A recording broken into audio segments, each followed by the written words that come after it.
Bonjour à tous et bienvenue dans La Capsule, le podcast de Kereis Solutions qui va à la rencontre des courtiers en assurance.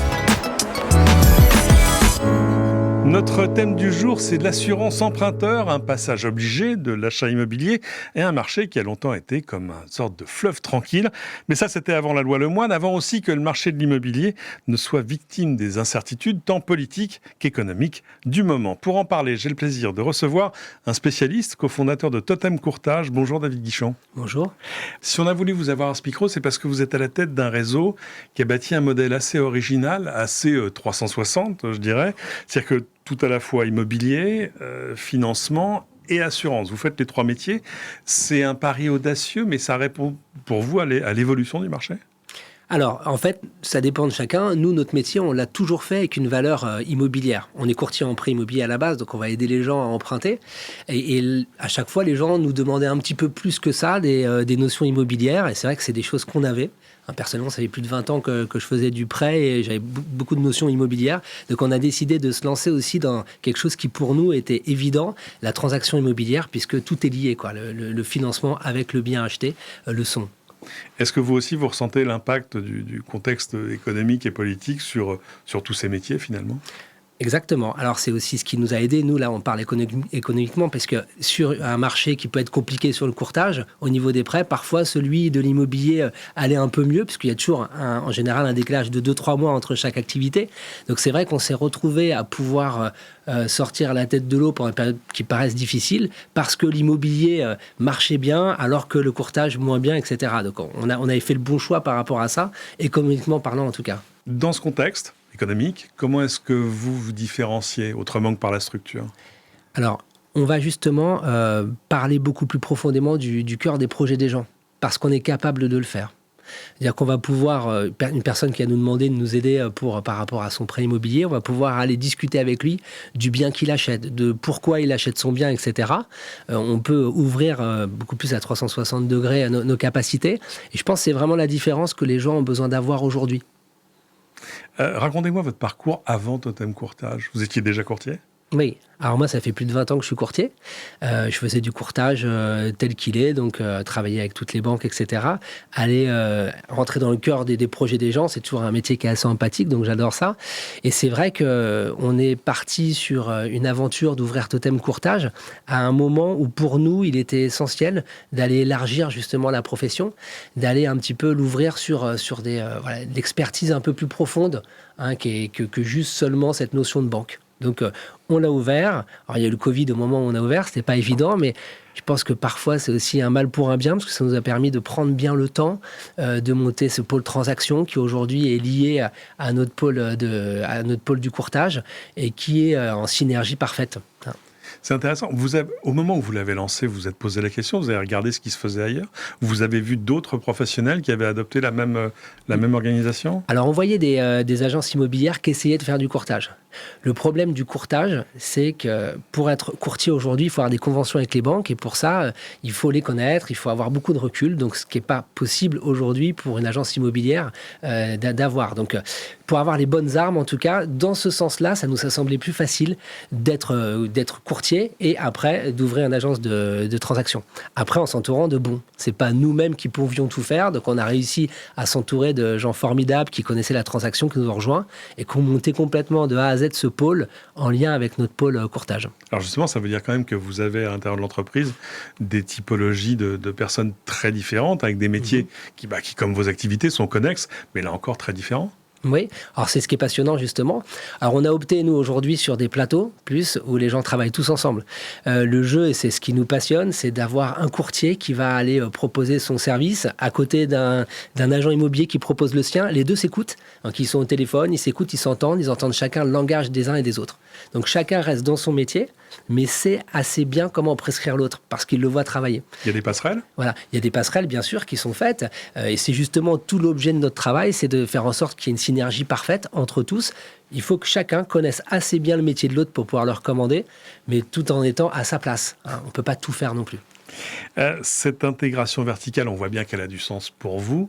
Comment est-ce que vous démontrez à vos clients qu'elle crée de la valeur pour eux aussi ? Alors, on est surtout sur des principes avec les clients de package rassurants par rapport à leur projet, dans la globalité. Il faut comprendre que beaucoup de gens aujourd'hui ne savent pas où ils vont aller quand ils veulent avoir un prêt parce qu'ils ne savent pas quels sont les taux, est-ce qu'ils vont aller là où il faut, etc. Combien même ils peuvent emprunter et comment les banques regardent leur dossier. Apprendre leurs revenus, etc. Mais parallèlement, ils ne savent pas non plus quel bien ils vont acheter. Est-ce qu'ils ne font pas une mauvaise affaire ? Est-ce que, voilà, je ne sais pas, les notes énergétiques aujourd'hui, c'est tout un truc. Donc, pourquoi, comment ? Donc, voilà pourquoi tout est lié. Et donc, quand on arrive face à des clients et qu'on va pouvoir leur donner ce qu'ils n'attendaient pas forcément de nous au départ, c'est des notions immobilières fortes alors qu'ils nous appelaient pour le prêt ou alors vice-versa, ça prend tout un sens. Ils sont en général très contents de ça. On est énormément recommandés. On travaille beaucoup en parrainage parce que les gens se disent, bon, c'est génial d'avoir fait ça. Mais par contre, sous couvert d'être professionnel dans chaque domaine.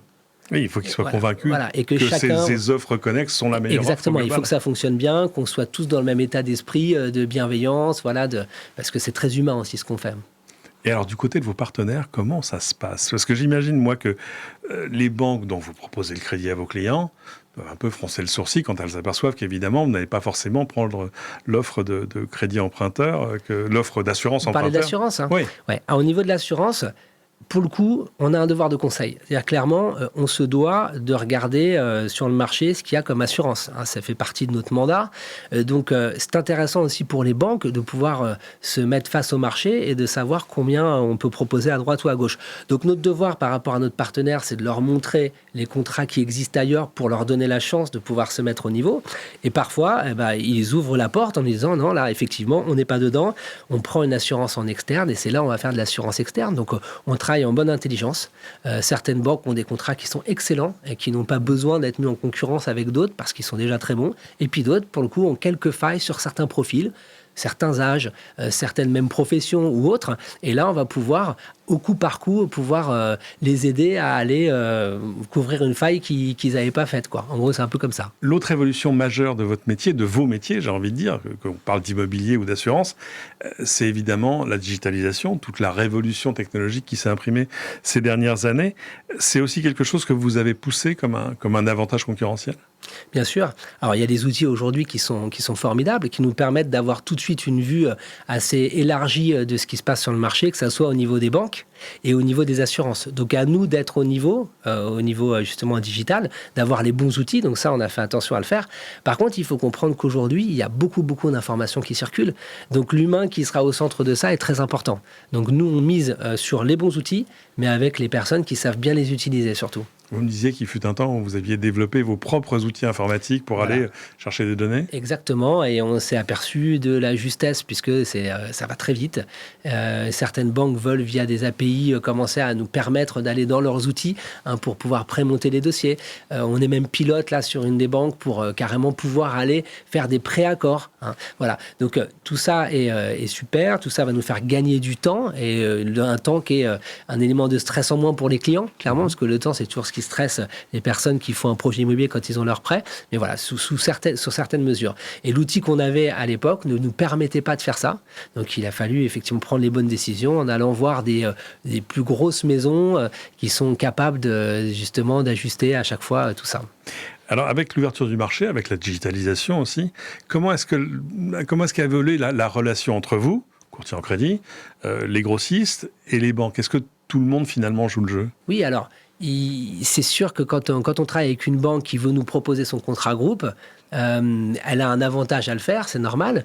Et puis à nous d'être assez intelligents au niveau de notre partenaire pour lui donner la chance de proposer son contrat au final. Donc la transparence serait de lui montrer des contrats ailleurs et de lui expliquer qu'elle a vraiment un écart et qu'il faut qu'elle fasse un effort. Et ce qui arrive vraiment régulièrement aujourd'hui. Et puis vice-versa. Nous, aujourd'hui, on fait aussi beaucoup, grâce à la Lemoine, des changements d'assurance, mais de clients qui n'étaient pas les nôtres.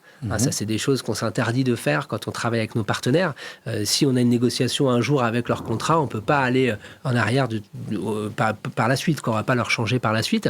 Donc voilà, c'est vraiment ces biais-là qu'on essaie de faire en transparence. Voilà, c'est l'objet justement d'un grossiste, c'est de pouvoir nous donner sur un même écran tous les contrats, le coût global, le coût sur les 8 premières années, etc. Et de pouvoir avoir en un coup d'œil une visibilité claire, quoi. Alors justement, vous travaillez avec Kereis. Qu'est-ce que vous attendez d'un grossiste comme Kereis Solutions en termes d'accompagnement ? Sur quel sujet est-ce que vous les attendez ?